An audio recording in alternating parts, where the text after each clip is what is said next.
Today, we celebrate our 13th anniversary as a church and as God's people, heralding Jesus' act of salvation and unity. Let us remember, there is hardly a more beautiful way to speak about the hidden promise of even the smallest gift than the image of the mustard seed. So tiny, yet holding so much possibility. We are gifts of God. Perhaps we feel small, but we hold the promise of God's awesome power at work within us. The future may surprise us as much as it will surprise those who are watching us. We share our gifts now so we can build a home for those who come here seeking refuge, acceptance, and love. Let us gather our gifts together and offer them to God in gratitude and praise.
nahita ko ang unang pagsimba.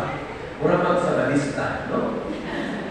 Sabado, kaya ang mga intern students, adunay mga buluhaton sa Jensen UCCP matag Domingo o wala pa'y makapuli sa ilang responsibilidad. Mao nga gisabutan nga sakado lang sa ang simba dinhi sa outreach. Niadtong 2011, ang atong simbahan outreach sa Jensen UCCP. Ang mga panimalay ganitigo ilalong sa kasama 3 o kitambungan sa mga sumusunod ng mga kakauman, Mr. and Mrs.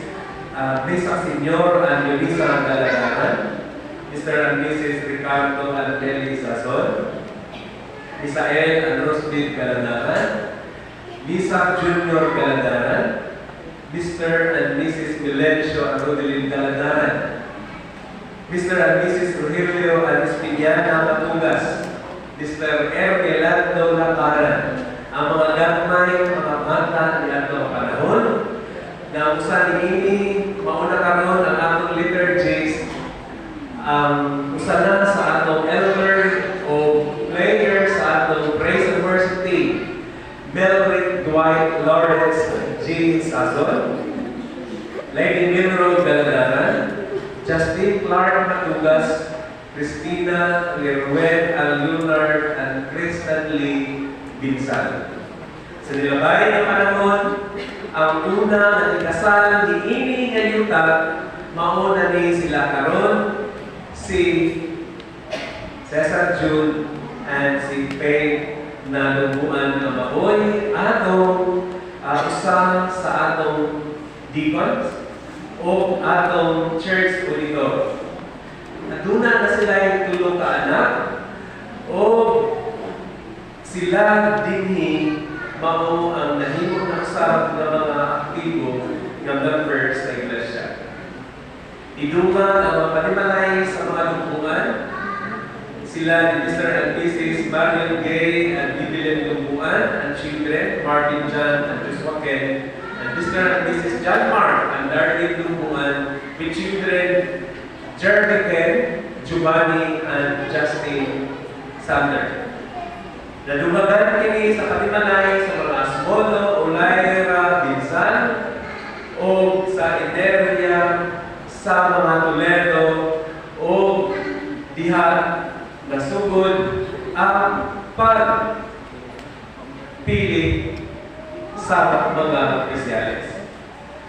O ang atong simbahan na kapadayon hangtod karon, ang mga pastors na angay pasalamatan ng Diyos tungkol sa iyang kinabuhi na nag-alagad sa atong simbahan, intern pastors George and Cristila Balanga, mga manaki-ayon sila, 2011 to 2012. Pastor George Balanga, 2012 to 2014. Intern pastors Zeta Emily Carly and Pastor Marieta Acham Dagho, 2012 and 2012. Pastor Mayla Takbanan ni atong Ecclesiastical Year 2016-2018. Pastor George Balaba, 2018 to 2020. Intern Pastor Awita Kabalinan in 2019. O yours truly, si Pastor Rolly, gikan atong pagpanalig. February 2020, ni-resign si Pastor George, so pagka-March, nag-take over ko sa simbahan hangtod sa karon. Ang anibersaryo sa atong simbahan, ang iyang ngalan ibag-o kini. Human na nagdesisyon ang kongregasyon nga ang ngalan sa atong simbahan ipahinumod sa managtiayon nga maoy kag-iya niining yuta nga atong ginabalugan.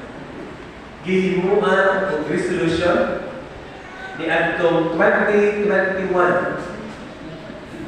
o ang maong ngalan gi-confirm sa tanang miyembro ni ini nga iglesia o gihinganlan kini Adriano Beatriz Albesa Memorial Church Incorporated, United Church of Christ in the Philippines. Sa nilabay nga tuig, dineclare ang atong simbahan nga mamahimong independent o siya mubarog isip United Church of Christ in the Philippines. Giparehistro ang atong simbahan sa Security and Exchange Commission uban sa paggiya sa atong Ginoo. It was granted and approved on July 30, 2023. Mao ang atong anibersaryo gikan sa July 3, ibalhin kada katapusang Domingo sa bulan sa Hulyo, i-align sa pag-approve sa SEC registration. Mao ang ngalan sa atong simbahan at dunay sumpay na letter I. Incorporated United Church of Christ in the Philippines.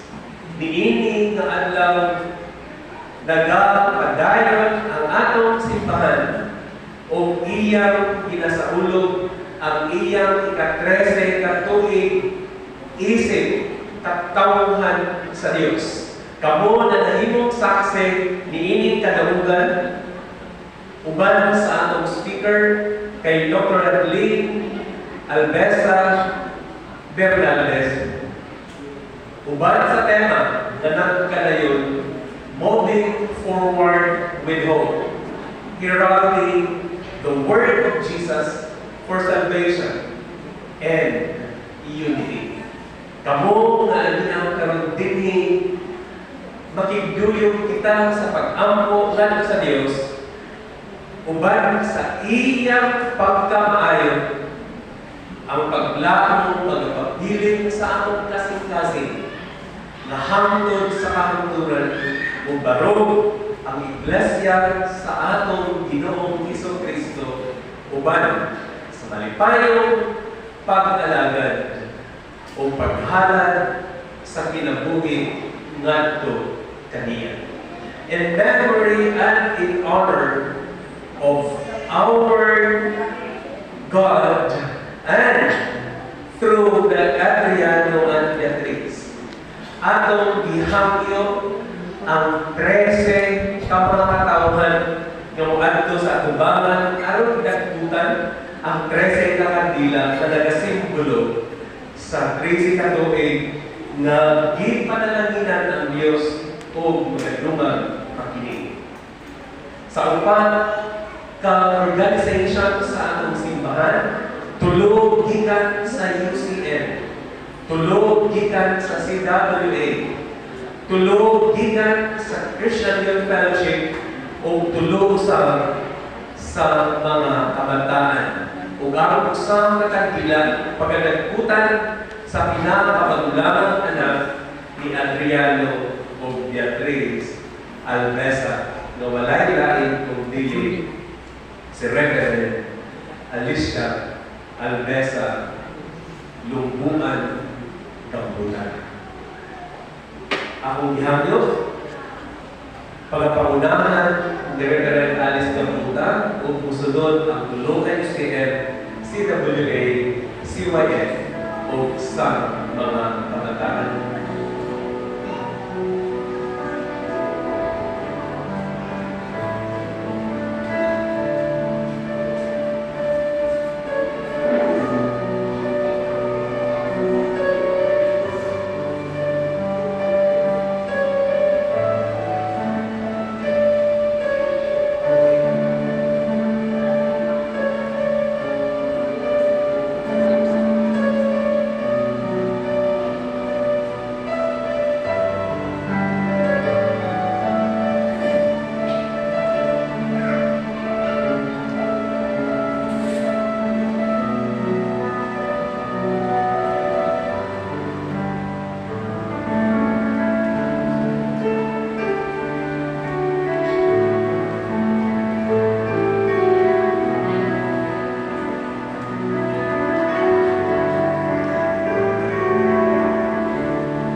Medina, atong sa ginahangyo si Julius Eramis, nagbutan sa aming ka-13 na dakila.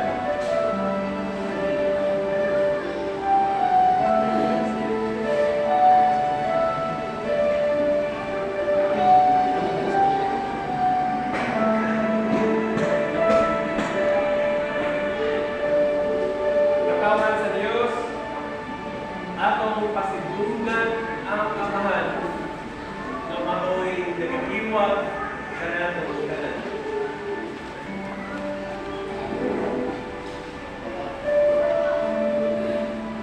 Pag-aampok kita.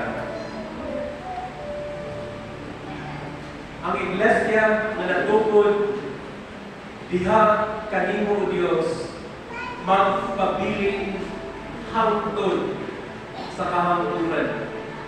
Magabarog nga likon nga taliwala sa daghang ulos na iyang maagian.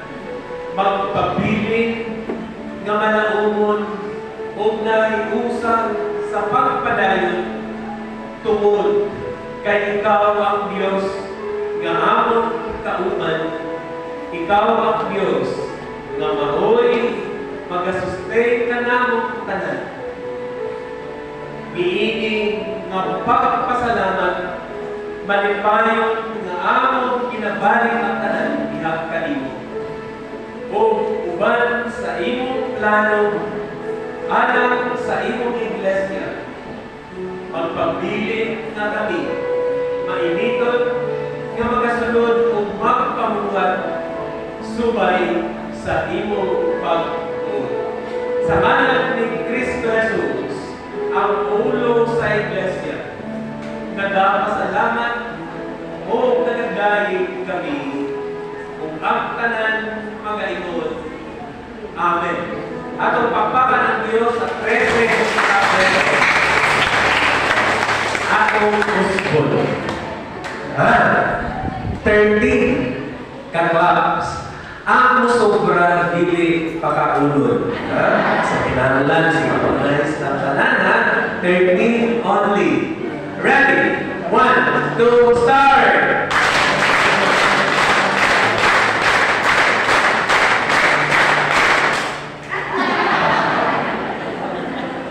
Sige lang, pasayloon na ako. Hinay naman. Hinay naman ang iyong papa. Let us then witness a dance of victory through the CYF, the tambourine dance.